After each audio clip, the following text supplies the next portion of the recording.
Chapter 4. So Soto played without his queen, but despite its absence, it did not deter his confidence nor his concentration. It forced him to be more creative, and despite it, he played on, and he played marvelously. And I could feel myself losing the game with each passing second. He moved his pawns near the center, then he moved his knights. After more moves, we finally reached mid-game. There were no open spaces from either side, and like most of his games, the board seemed crowded with confusion. But Soto remained calm. We sat and played. It was long and awful. He sat up straight and warmed his hands by constantly blowing into them. He wore a heavy deerskin that wrapped around his shoulder. He took in long, deep breaths and heavy sighs. He looked as if he could die at any moment. He moved his pawns up to the center. I countered with my knights. He remained silent. You've seemed to master this game, Sardina. At least its beginnings. About time. Took you long enough. I broke the silence and asked the obvious. You look pained, Soto. I am. You look as well. I am. What did you find in the desert? I found nothing. Well, you didn't look hard enough. There's plenty.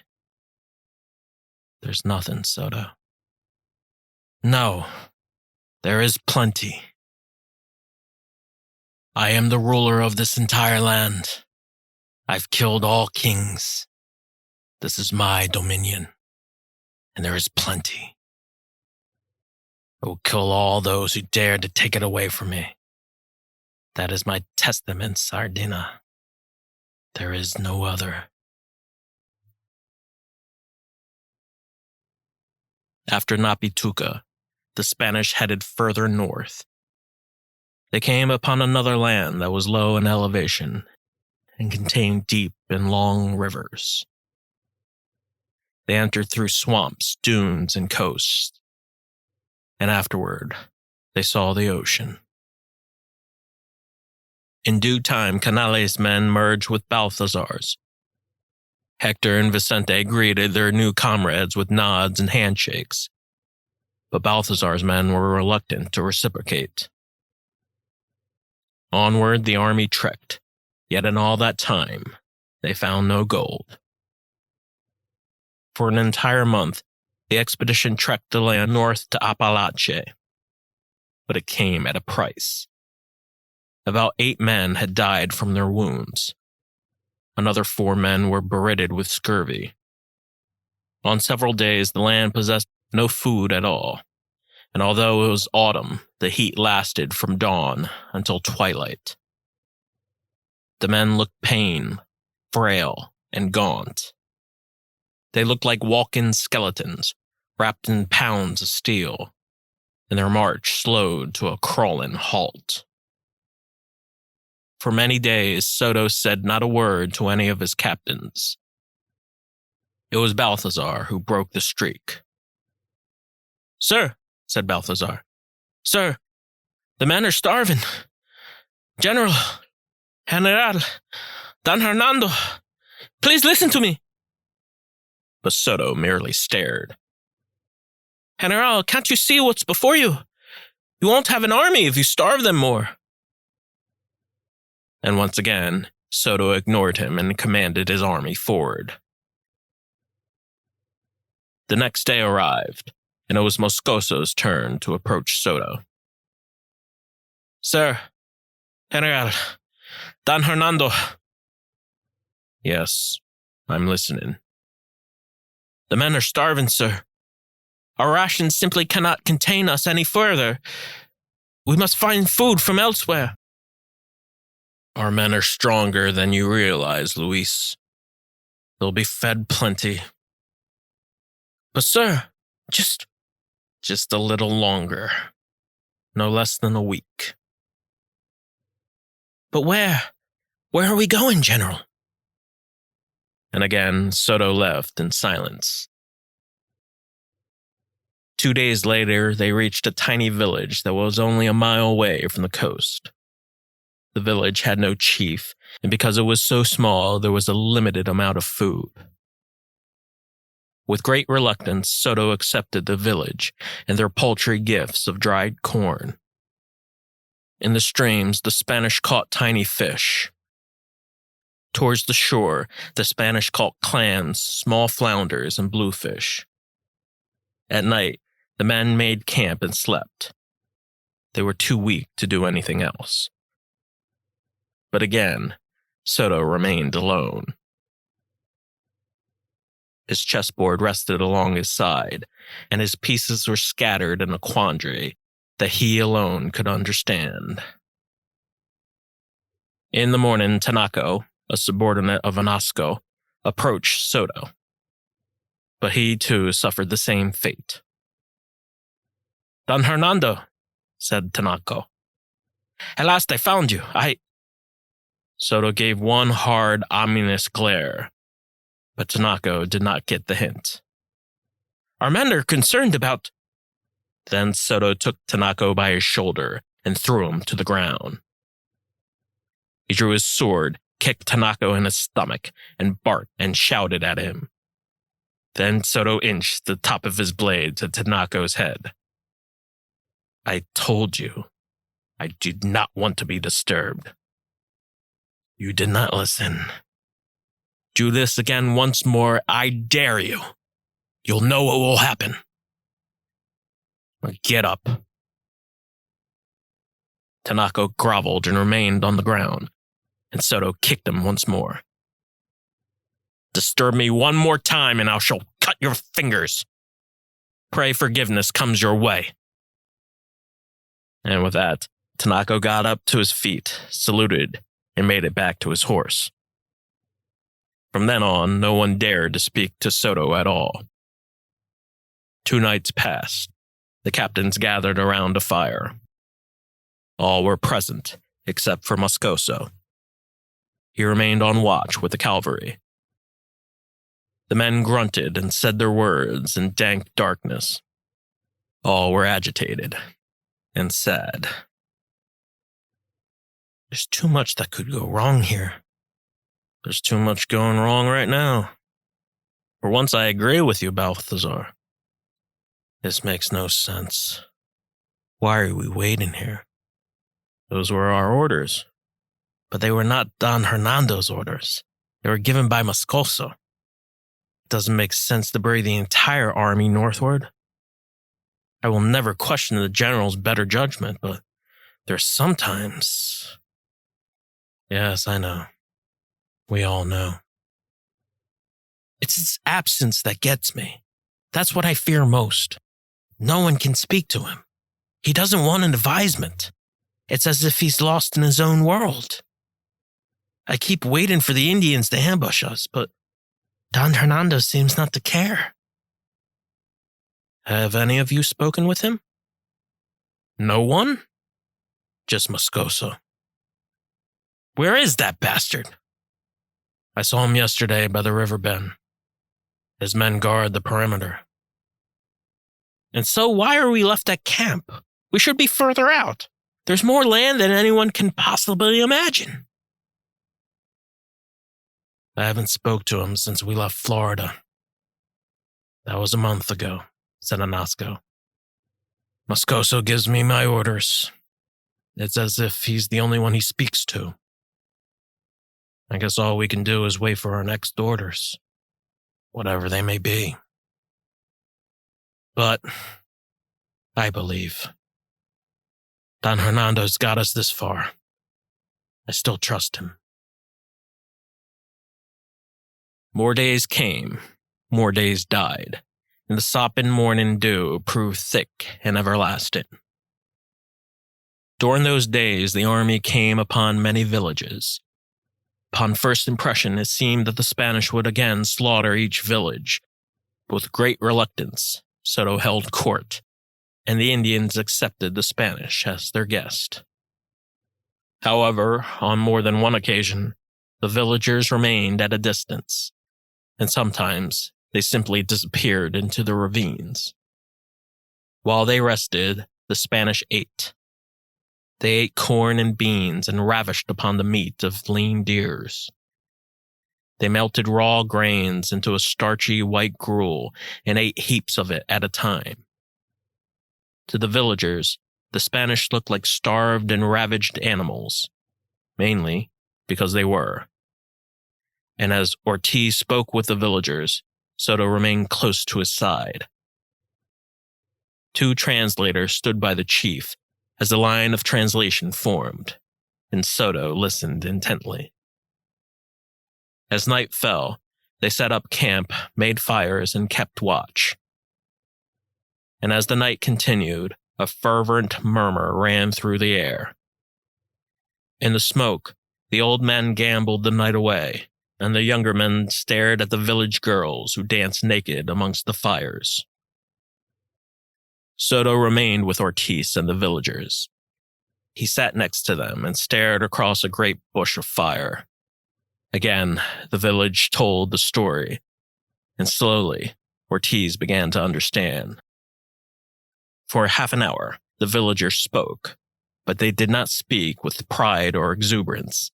Instead, they spoke in flat and truthful tones, and their eyes were of forthright conviction. Then Soto finally asked the obvious. "What is it, Ortiz? What are they saying?" "Tales," said Ortiz. "What tales?" "Tales of the land up ahead. They say it's a kingdom. They say it's rich and beautiful." "What is this land called?" asked Soto. "The land is called Cofitacheque. It is ruled by a benevolent queen." "Where is this land?" "They say it's about a month march away." And when Ortiz finished, a look of calm came over Soto's face. The captains looked back at Soto from a distance. And as the word of Cofitacheque was spread, the Spanish huddled over fire after fire and spent countless hours with priests and translators. The next morning, Soto donned a new coat made of wolf skin. Moscoso rode up to him. He asked Soto about his concerns about the food supply, but Soto merely shrugged. Luis kindly asked again, and Soto finally replied. "There will be plenty, Luis. She will provide." "Who is she, Don Hernando?" "The lady." "The lady?" "Yes, the lady. The lady of Cofitacheque." "That's over 3 weeks' journey." "Which is why we must march now, Luis. Order your men. We must leave this place at once.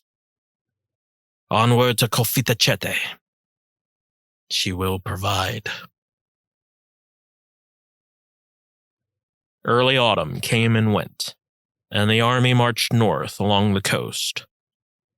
5 more Spanish died of hunger. 20 more fell ill. Slogs of clay and dirt sank their progress, and the more inland the Spanish drew, the harder the terrain. Days and miles later, they plodded through abandoned fields of rye and wheatgrass, and yellow and brown clusters of straw. The air seemed clearer, though, and for nearly 10 days, it did not rain at all. The cannons and artillery crew seemed to be days off course, and with great anger, Soto ordered Anasco and the other cavalry to go back and assist them. The horses slumped and strained as they carried the excess gear. Later, they were replaced by mules. 2 more weeks had passed, but with great relief, the Spanish had finally arrived at Cofitacheque. The slaves had pointed and cheered, and it took some time for the Spanish to adjust their eyes. The land itself was a raw wonder. The first thing they noticed were abundant fields of tended crops. There were acres and acres of squash and corn, and the further they went, the more elevation they endured. The hills grew longer within the arches and slopes, and the soil was dark and dense, and filled with earthly promise. The town itself stretched for tens of miles. Massive houses and barracks made of wood and straw stood through its center, and the Spanish looked at each other, relieved. But they were not at all joyous. Their eyes were still filled with anger and pain. Hut after hut stretched on for miles, and clearly, it seemed that the population was more than 10,000. Natives of all ages and types came out from their huts and looked on at the Spanish. Most of them walked naked, yet their appearance and bodies were much wider than those of the Napituca and Osita. They all looked stronger and much more intimidating. The Spanish made their initial offerings, and the head tribesmen greeted them with great restraint. In time, the sounds of loud drums cracked the air. The beat was constant and frightening, and the people of Cofitacheque danced and prayed. It was their autumn harvest, and their crops were great and plentiful. And although the Spanish expected an ambush at any moment, the Indians of Cofitacheque seemed calm and tranquil. And what made it all the stranger was that they seemed not at all apprehensive nor surprised of the Spanish arrival. On the first day, Soto ordered his men to stay in position. He called a dozen scouts to go forth and explore the territory. As the army reached an elongated area, several tribesmen bid them welcome. Ortiz made his way to the front of the line and took control of translation. Soto stood still and listened. The translators pointed and grunted. Painfully, Soto turned to Ortiz, and Ortiz relayed. They say there is an elder lady queen, but she is not present at the moment. There was a long silence. The tribesmen continued. The translators pointed. Ortiz relayed again. But in charge of this land is her younger niece. Bring forth this lady, said Soto. They say she will come to us, said Ortiz. After another minute of deliberation, the tribesmen asked Soto and Ortiz to follow them down to a river, and Soto begrudgingly obliged. Then finally, the food was offered, and the Spanish delightfully gorged on pounds of fish, loaves, and corn. The Spanish requested more, and more was delivered. And the sounds of smacks and gulps and long, satisfying sighs filled the air. The next morning, Soto assembled 2 divisions and commanded the rest of the army to stay put. The group followed the slaves down to a river and were repeatedly told that the lady of the land was to bid them their official welcome. They arrived at the banks of the river and waited a whole hour. Then they waited for another, and Soto and Ortiz stared at the river and the hollowed-out trees on either end.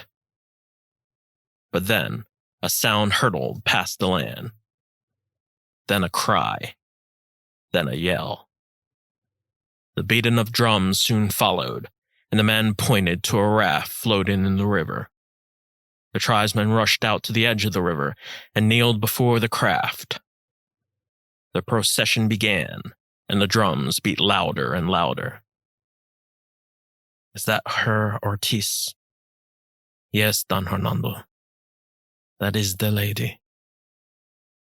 And on the edge of the raft, the lady of Cofitacheque stood. She wore a white gown, and her black hair whipped in the wind.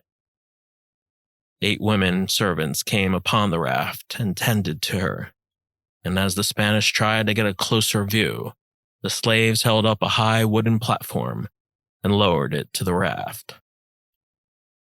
The lady then took her chair and was raised high upon the platform, and the servants below drew her out from the water and onto the banks.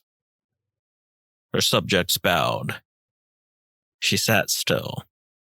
Then her platform lowered, and she got up from her chair and walked on to the sands.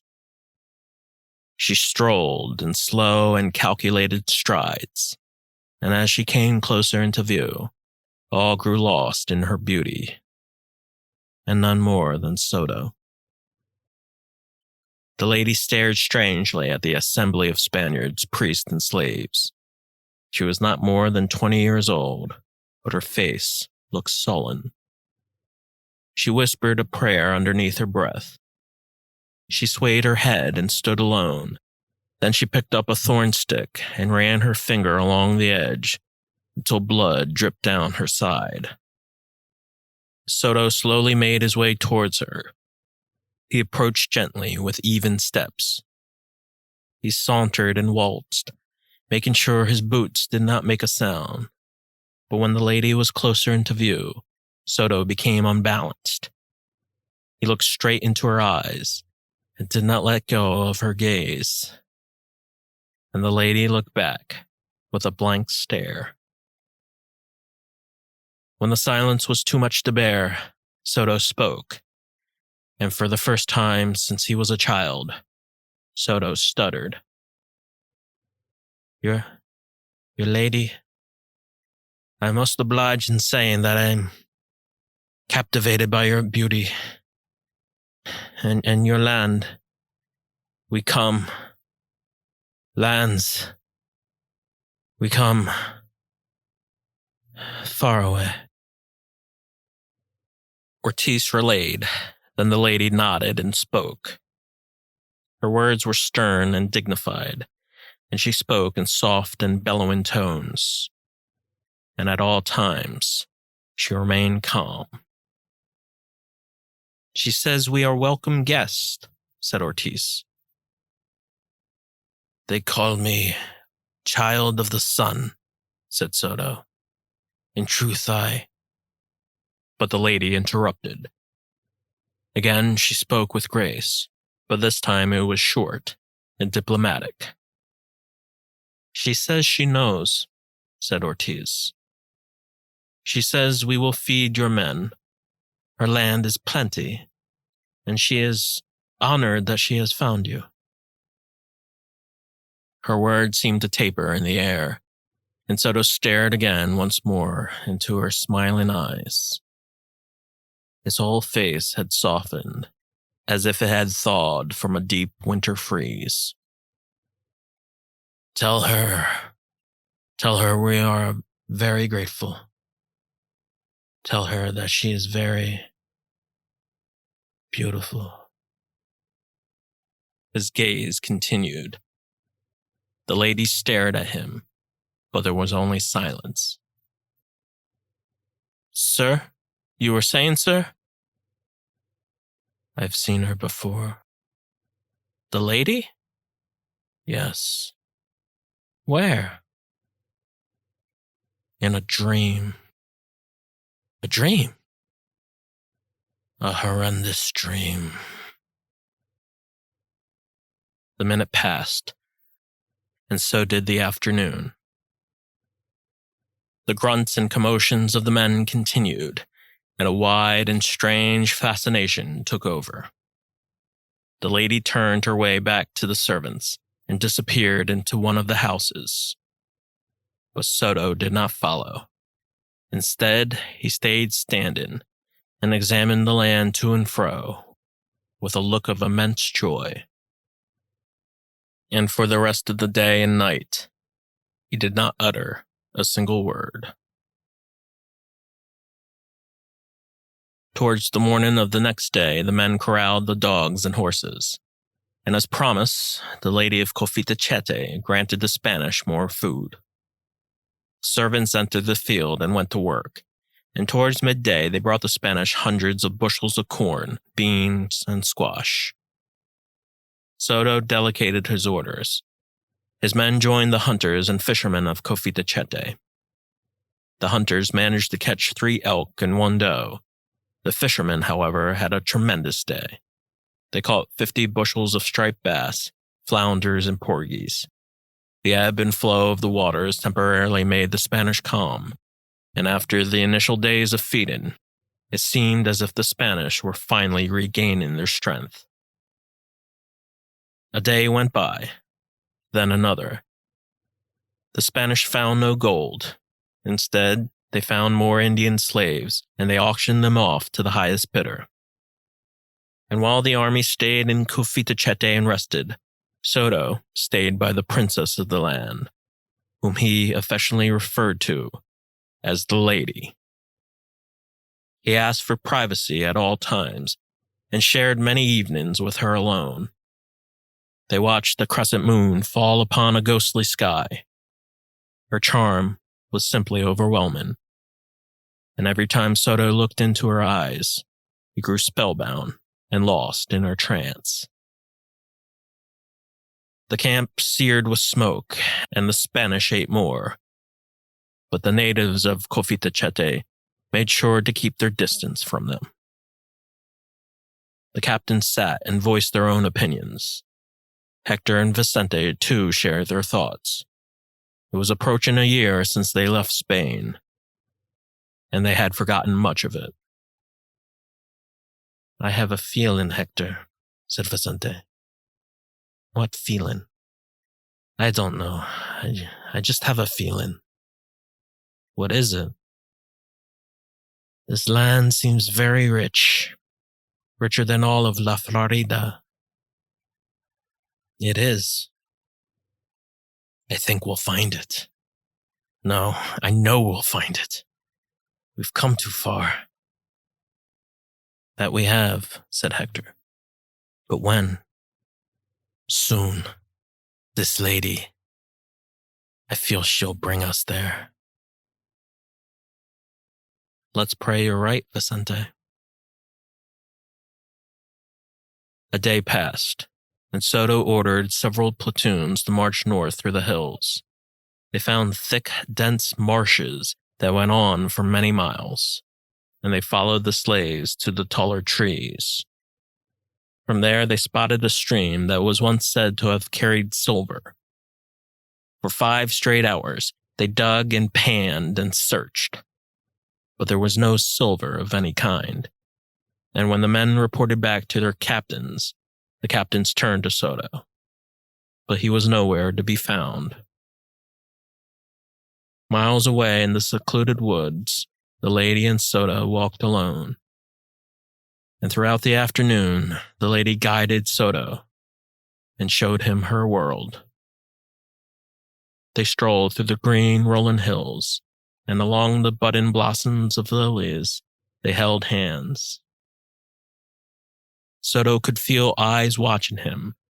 He switched his view in constant alert, but as time passed, his vigilance and restlessness wore away. Then the happy silence replaced every fear, and he looked deeper into the lady's eyes and fell into the moment. They rested along the shade of a great oak tree, and Soto's eyes grew deep and heavy. He lay his head on the lady's lap and fell into a deep sleep. The lady remained calm and played with Soto's thin hair. Then she spoke aloud in soft and faint whispers. She spoke of the trees in the mountain west. She spoke of the streams, the hills and the mounds, the history of her people, the ancient mound builders, and all of the ancient spirits of Cofitacheque. But with no translators present, her words drifted into the air and vanished. And when she finished, Soto awoke and smiled at her. Then Soto said words of his own. "I know there is much more." And as the sun waned, Soto and the lady of Cofitacheque walked together again. And when the stars emerged in the sky, Soto made it back to camp alone. He arrived at his tent and saw his men gathered to greet him. But Soto merely waved his hands and sighed.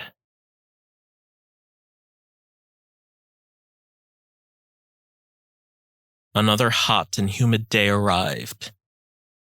In the morning, the lady and the elder chieftains of Cofitacheque held a meeting with the Spanish near the banks of a small river. Soto gathered near Ortiz and the lady, and as Ortiz relayed the information to Soto, his captains waited on the banks and listened. "She says there is a land north by the river. She will take us there," said Ortiz. An hour later, 10 canoes landed near the edge of the sand. The Spanish boarded 10 men to each canoe, and Soto, taking the lady by her hand, escorted her down to the edge of the longest canoe, and they sat at each other's side. The river surged with continuous sounds of slushes and pools. The current strengthened, and the canes bobbed up and down, and the slaves rowed for another hour. But then the river settled. They stopped in the middle of the water, and there was no shade at all. It became very still and brown. The Spanish sweated through their armor, and their faces were red and filled with blisters. The heat came from all around, and each man's face looked as if it was about to boil. And through the river, a peaceful but eerie silence lingered. The sky soon became filled with clouds, and Soto gazed beyond and slipped deep into his dream. He muttered to himself, and when he opened his eyes back up, the lady smiled and concentrated on the river. A brisk wind had formed, then a faint drizzle fell onto the canoes and pinged and patted against the Spanish armor. Then the lady pointed several times east. She repeated the phrase, and Ortiz relayed. "She says it's just a little further." And the river went on. Her servants were summoned near a giant oak tree.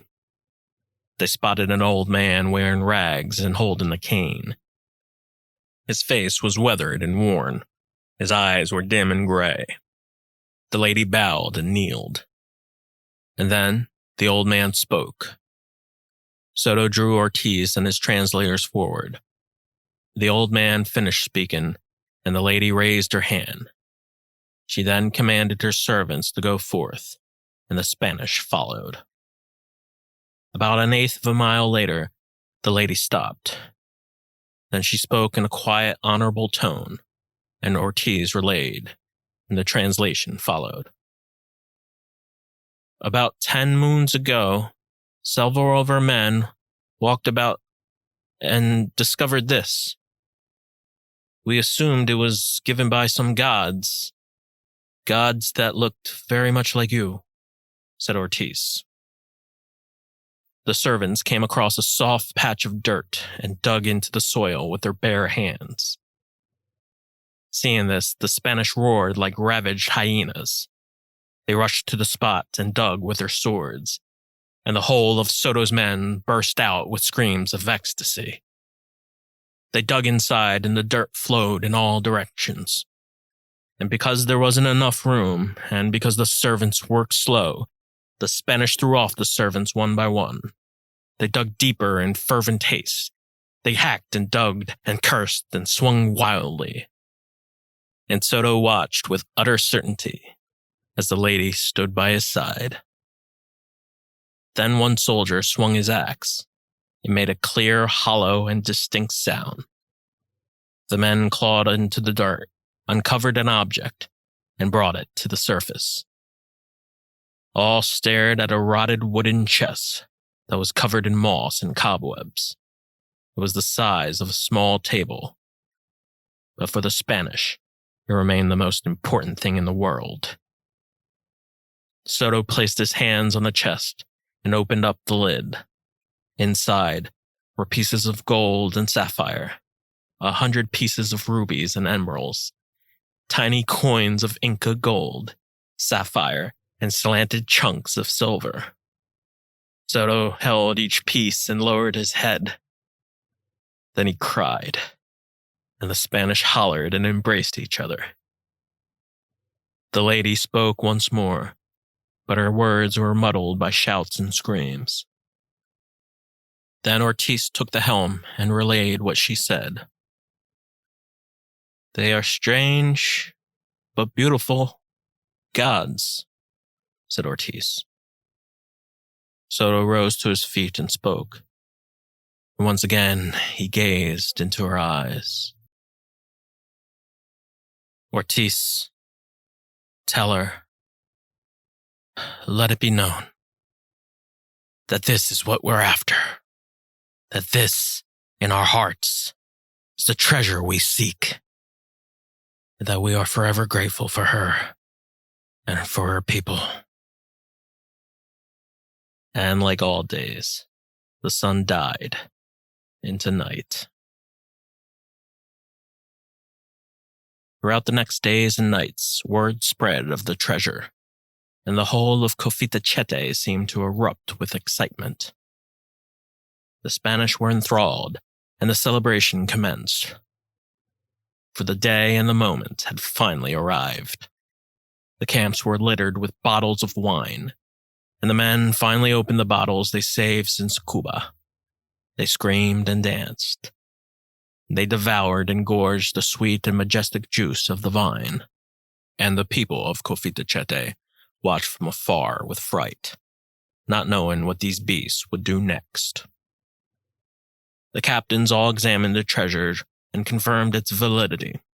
They huddled over their tent, and they too shared a bottle of old fine wine, and they too finally looked alive. "That's Inca gold. There's no doubt about it. Sapphire, too. But where did it come from? From the north, perhaps. It couldn't possibly be from the north, unless the land goes further out.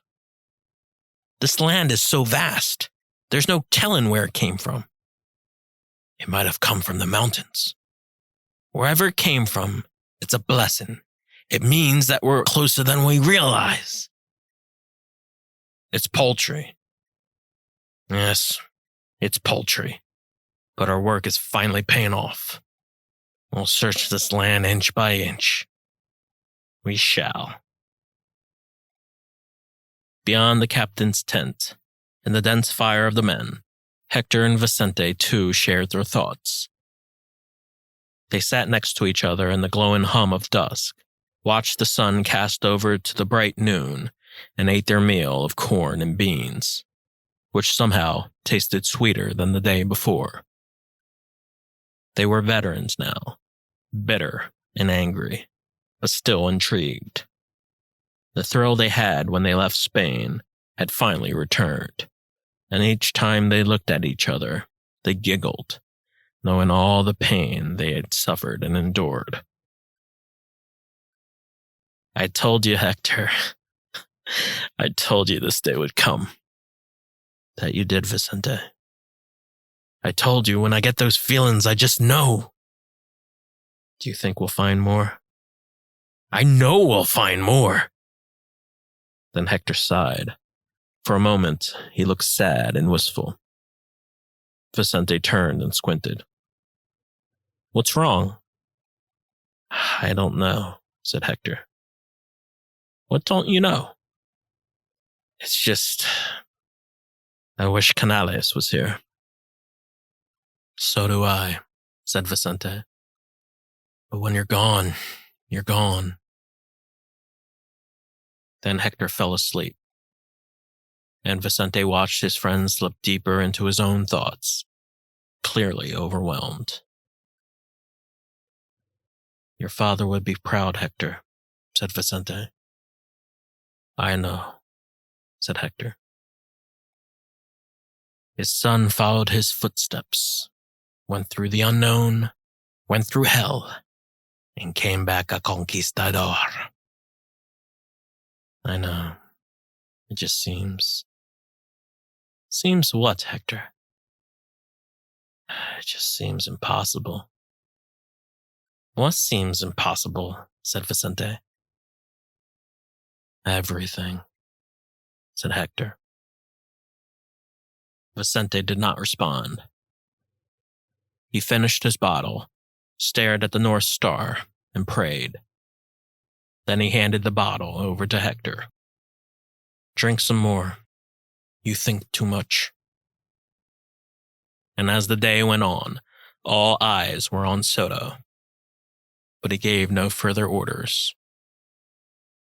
Soto remained alone for hours at a time. He was lost in thought and wonder. He ran his hair through his hands and walked over to the blacksmith and spent the majority of his day there, marveling once again at their labor. He watched the smiths work away as they hammered out new steel and repaired old swords. Through the steam and embers of the fire, the men saluted Soto, and Soto saluted back. The rhythms of blows and sifts and chinks continued for hours. They were the sounds of Toledo. They were the sounds of old and methodical methods that were proper and sanctified. They were the sounds of pain and sheer determination that created new bounty. Sharp and beautiful steel that ruled all the known and unknown. And sensing this, Soto closed his eyes and felt a great peace. The heat rose to an unbearable pitch, but hour after hour the smiths persisted. They wiped off their sweaty brows, and their bodies turned into globs of melting red skin. But Soto remained along their side, given nothing but looks of pride and sheer admiration. And when a new sword was finally finished, one of the smiths offered it to Soto, and Soto accepted the sword with grace and honor. An hour later, Soto returned. Beside him lay the rotted chest of wood and its treasure. Soto lay on his stomach and slowly reached out his hands. Imagine each piece of treasure and the year's worth of hell. Again, Soto closed his eyes and nodded. Pools of drool ran down from his face. There were 10 pieces of sapphire, blue as majestic as the sea. Soto held them in his hands and inhaled a deep and encompassing breath. He did the same with the silver, and lastly, he did the same with the gold. All the power and the glory, he had now possessed it. Each gem was a spirit unto itself, and when there were no more pieces left to hold, he placed them back inside the chest and said a short and convincing prayer to a God he had long forgotten about. The next day came, and all remained peaceful in Cofitacheque. In the morning, Soto ordered Anasco and Balthasar to head a force north and explore the territories beyond the place where they had found their first treasure. And the rest of the army patrolled the lands south and west. At noon, both Alvas and Rangel reported back to Soto and ran the litanies of their inventory and journal entries to him. And Soto nodded and affirmed with minimal attention. When they were finished, Soto dismissed the two and searched far and wide for the lady. He found her an hour later, sitting along the shallow waters. And given no further orders, Alvas and Rangel went back to their respective tents and prepared their daily entries. And they noted all they had recalled. It is currently the 29th of March, 1540, and we have approached day 304 of the Entrada de la Florida. With cautious and humble accuracy, I, Raquel, the governor's secretary, report the following inventory catalogue. In regards to deaths, 25. In regards to injured and severely sick, 52. In regards to missing and presumed dead, 17. In regards to food, for many months the stockpile was in dire need of restoring. However, due to the great abundance of the Cofitacheque land, the food inventory has greatly been replenished, and all 20 wagons of the previous winter are well stocked with grains, corn, dried beans, and cured fish. In regards to food lost, we have slaughtered some 350 pigs and have lost at least 25 of them. 3 days ago, we had slaughtered the very last dozen. They were divided into 16 pieces each, with each platoon taking a calculated portion. Also on that day, we had butchered 2 oxen. For the small and large artillery, the inventory now remains as follows: 16 cannons, all in proper working condition, 185 arquebuses, 211 crossbows, and 33 cases of gunpowder. For the cavalry and general army, it will be reported in the following weeks, since not an accurate number has been established. Duly noted in humble regards, Gentleman of Rancal, 29th March, 1540. Beyond the valley was 200 leagues over mountainous territory, and from predictions we would have to cross over very rough and high mountains. But the governor remained focused and steadfast upon the land, which the Indians called Cofitacheque. In our initial meeting, 20 Indians came out to meet him, each carrying a basket of mulberries, walnuts, and plums. And in Cofitacheque land, we were provided enough food and hope. We met upon a queen who was dressed in a white gown and welcomed us with grace. During the next days, this queen of Cofitacheque showed us her vast lands, and on one particular day, she showed the governor a chest filled with sapphire, gold, and silver. We asked for more, and on the 18th of March, the army headed north to a broad land of swamp and deep water. And from that point, great joy spread over to the entire army, for it finally seemed that our expectations of this land were met, and that more plentiful gifts were bound to follow. Gentleman of Alvas, April 1st, 1540. But still, Soto remained in a daze, and when the desire had overwhelmed him, he spent nights with the lady of Cofitacheque. But knowing that he was watched, not by his own guards, but by the tribesmen, he kept in vigilant behavior. Needless to say, this facade did not last very long. 2 days later, Soto ordered his men to leave him and the lady alone. He requested each captain to patrol a given area and not to go within 3 miles of the town. "Now's not the time to venture," he said to them. "Now's the time to rest." The men complied, and with their request granted, Soto and the lady of Cofitacheque remained completely alone. They were miles away in a distant wooded area, where no servants, guard, or slave, or any man of any nature was present. And in his privacy, Soto took the lady by her hand, and they sauntered through the lands and streams. Her white gown was now sullen in hues of brown and green, and in the wind-whipped air, they made their way onto the banks. Then the lady pulled on Soto's arms and led him onwards through the trees, where they walked for a long half-mile. When they grew tired, they stopped near a shaded slope. Then Soto looked into the lady's small eyes, grabbed her arms, and kissed her long and hard. And for hours they made love and ignored the rest of the world.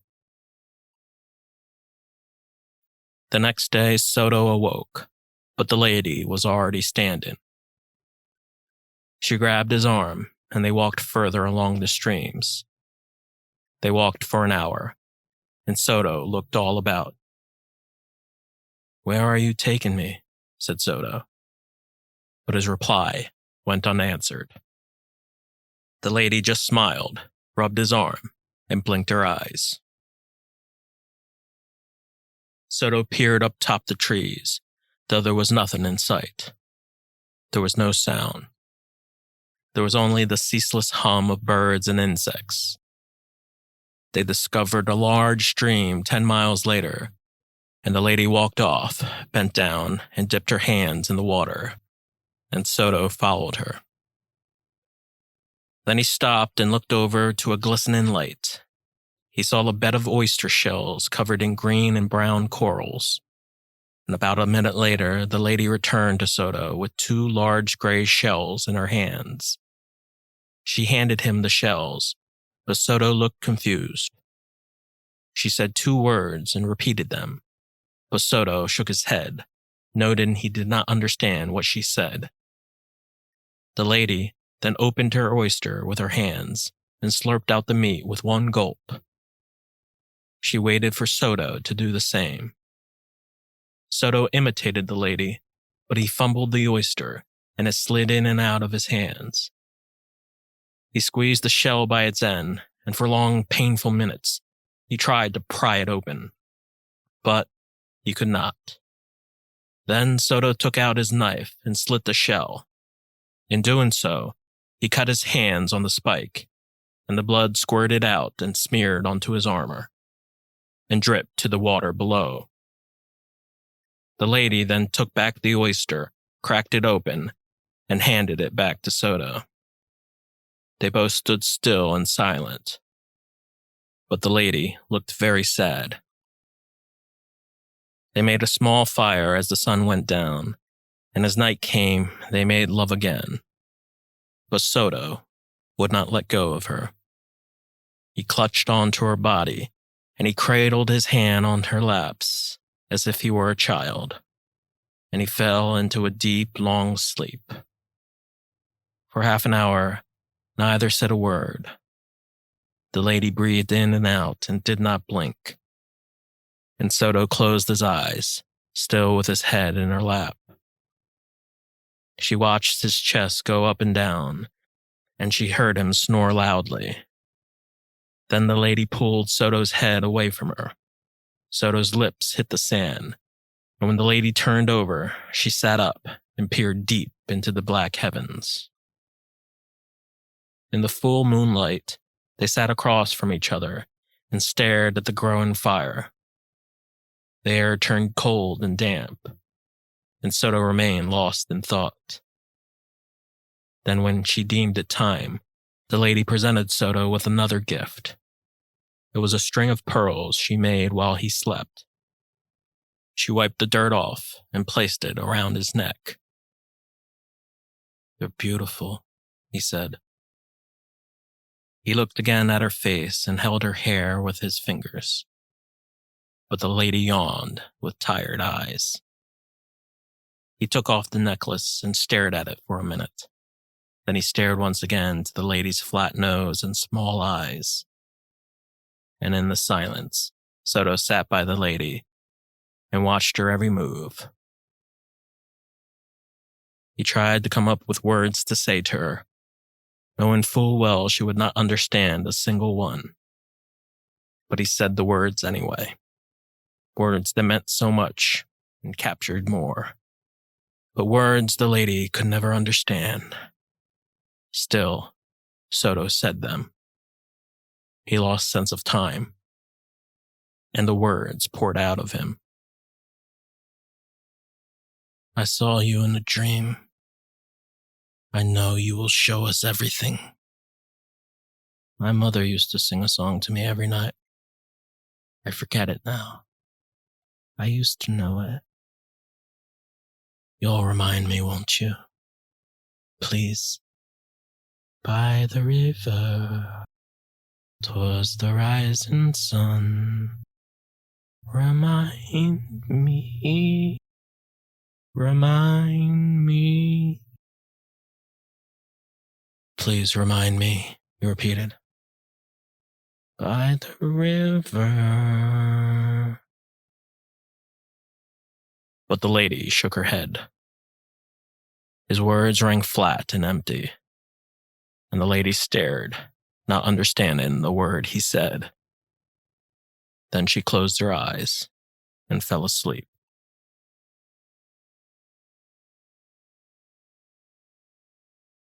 The full moon peaked and radiated, and in Cofitacheque land, many men had awoken. Hector's hand shook as he gasped for air. Beside him, Vicente yawned and swatted at flies. Another day had passed. The savannah heat emerged once again, and the Spanish pressed onward through the grass. "I had a dream last night," said Vicente. "It was the same dream I had the night before." "Go on," said Hector. "I was an old man, but I was a rich man, a very rich man. And I lived on a beautiful island. I lived in the castle, and it was mine, all mine, Hector. And all the gold I ever found was in that castle. Mine to hold, protect. I was named King." "What happened next?" said Hector. "Then came the invaders. I saw their ships, and I prepared my army." "And then?" "Then I woke up." "What about your dream, Hector? Tell me your dream." "I don't really remember." "Go on, you'll remember." "No, you'll think it's stupid." "Go on, tell me your stupid dream."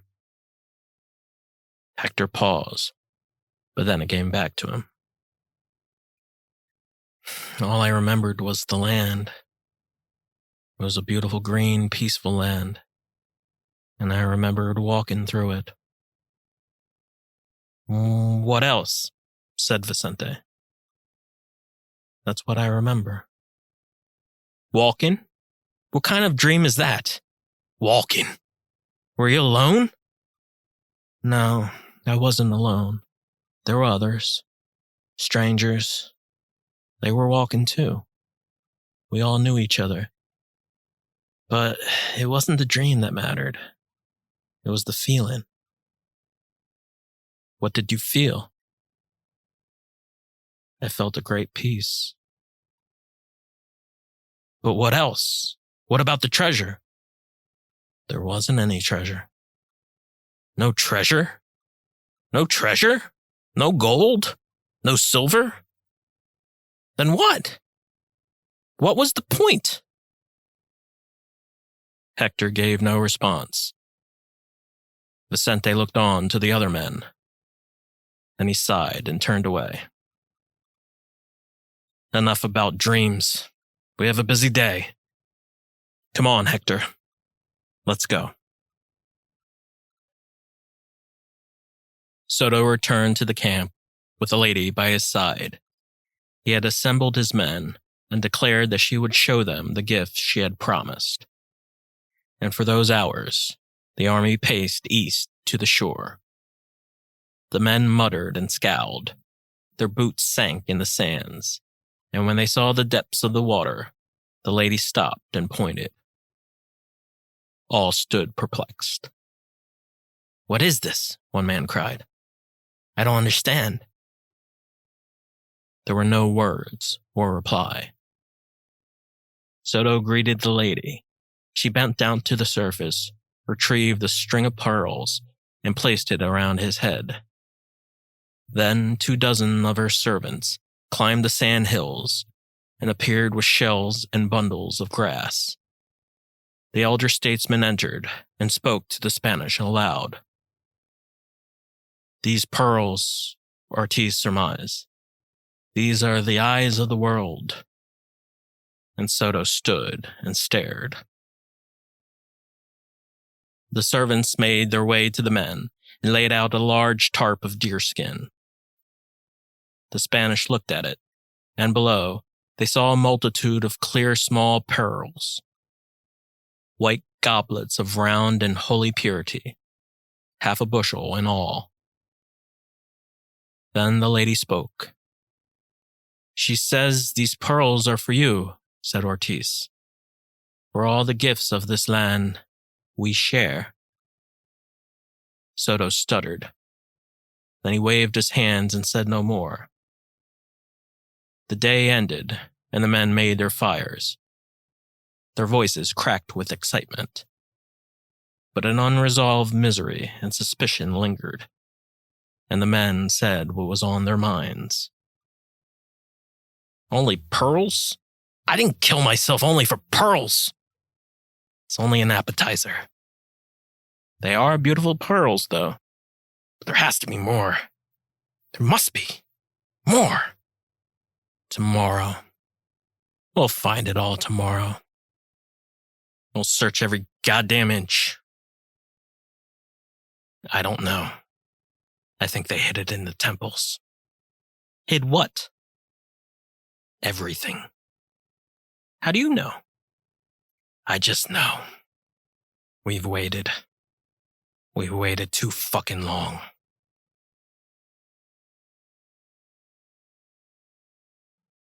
Days continued. The lady summoned a young man to lead the Spanish onward through the hills. The young man stood tall, lean, and gangly, and although his face was very brave, he held a forever confused expression. He was said to be the lady's cousin. Moscoso's men joined Balthasar's, and soon 150 men marched along the wide mounds of the sand dunes, and the young man guided them all. The servants repeatedly stated that the land possessed many quarries of silver just beyond the hills, but when they arrived, the Spanish found no quarry of any kind. The next day, Soto assembled his captains and gave his orders. "I've asked the lady to show us more of the land, and she has complied. Juan Anasco?" "Yes, Don Hernando."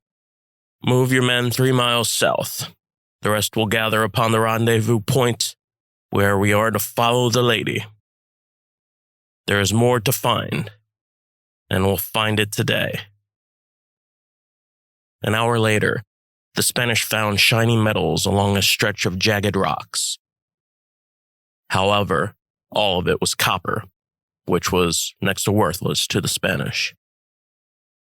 "Ask them for more, Ortiz," said Soto. The night came. The people of Cofitacheque performed and danced a long procession.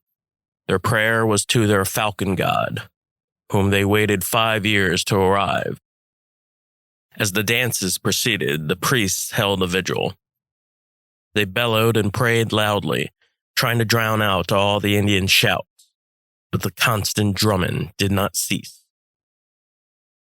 More days passed, and more disappointments followed.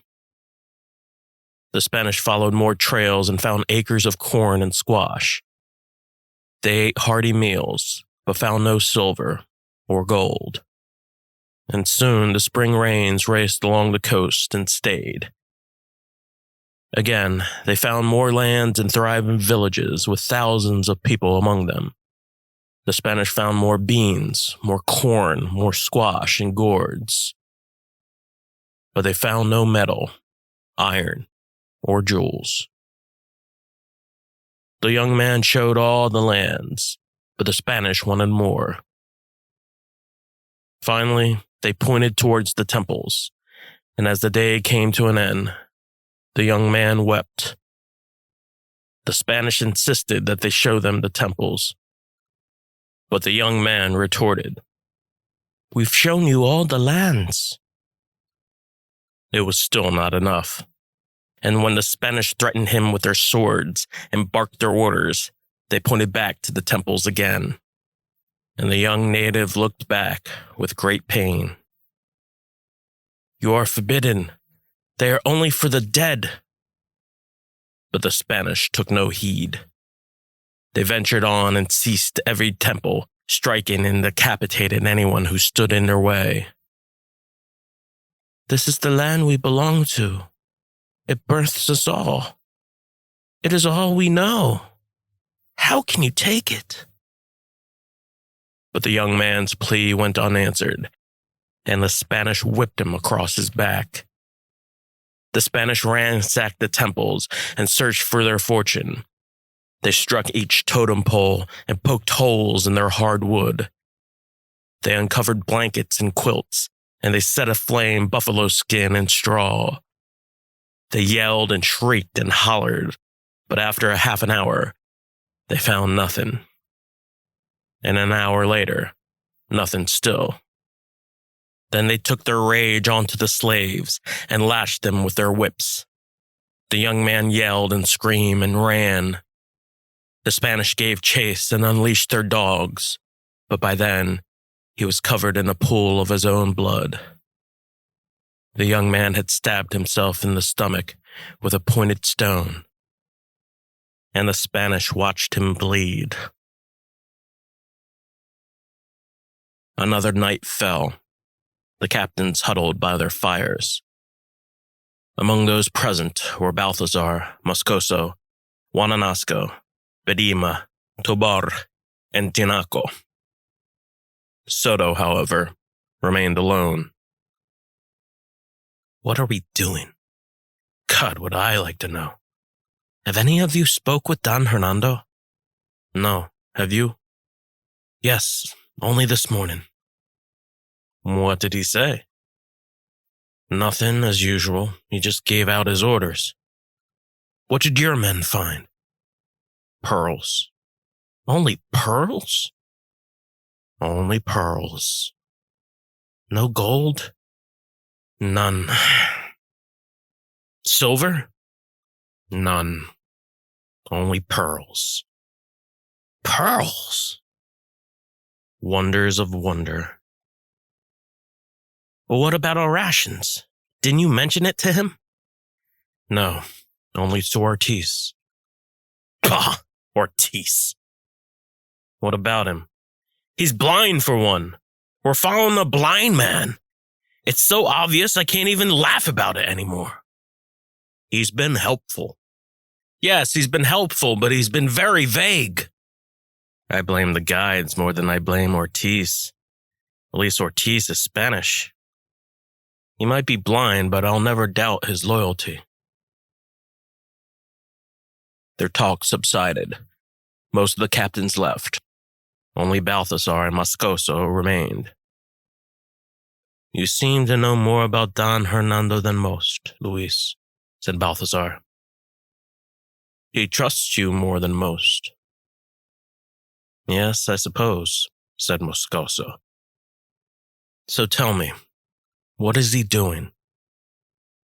"He's waiting for a move." "But even you must admit there's no gold here.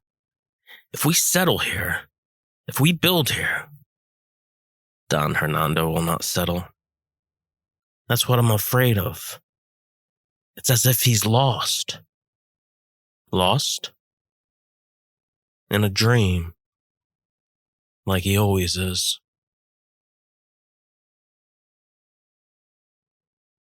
And so he was. About a quarter of a mile from the camp, Soto sat beside the lady. Her face was filled with fear. Her whole body trembled. Then Soto reached his hand into the flame, but gave no reaction of pain. The lady gasped and looked away, but Soto continued to stare deep into her eyes. And the misery lingered. The misery morphed into anger. Anger grew to rage. And the days of peace in Cofitacheque were over. One man in Balthazar's group had vanished and was reported missing for several days. The men searched up and down the marsh.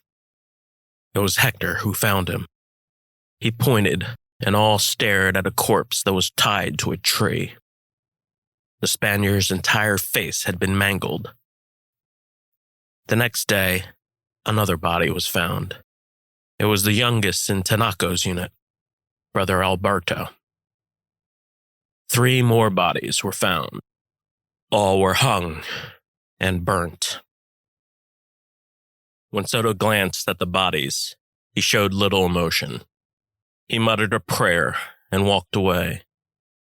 And for the rest of the afternoon, Soto searched for the lady. He followed the stream down the wild cotton and birch trees.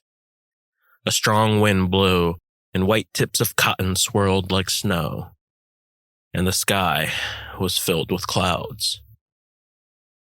Soto smelled the burning fires, and his eyes shuddered back and forth. The smell of the fire pierced his nostrils, and he coughed uncontrollably.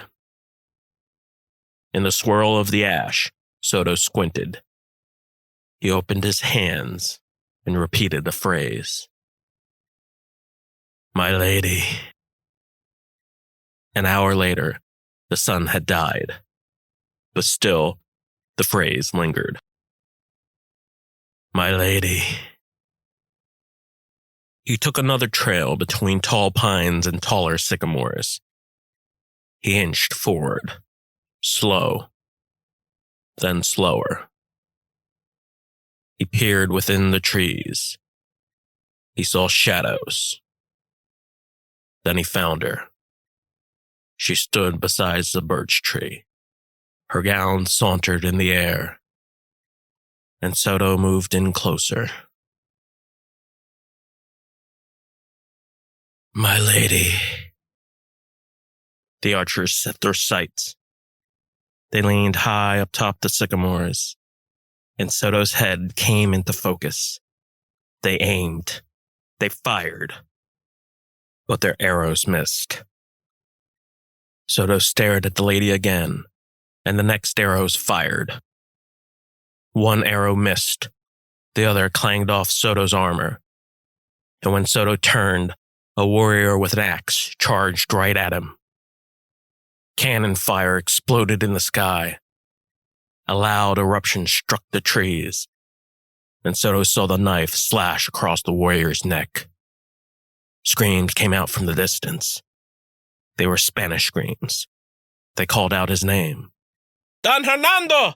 Don Hernando!" The screams were followed by more cannon fire, barks, and the shouts of soldiers rushing through the marsh. And the archers up top the canopy fled into the night. Another voice screamed, "Don Hernando! Don Hernando!" And Soto saw Moscoso's face as he stood by the warrior's corpse. Soto was still shocked. He looked all over. He looked to the streams and again to the withered hands.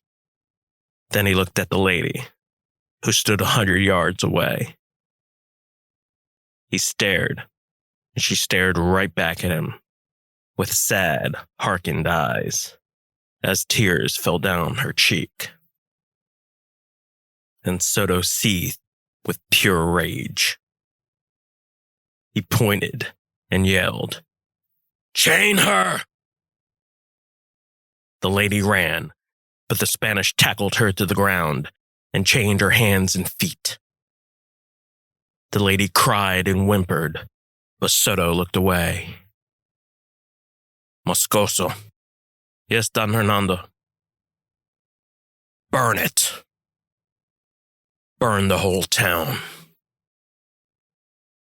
Moscoso nodded, and within minutes, his men carried forth their order, and Cofitacheque was lit asunder.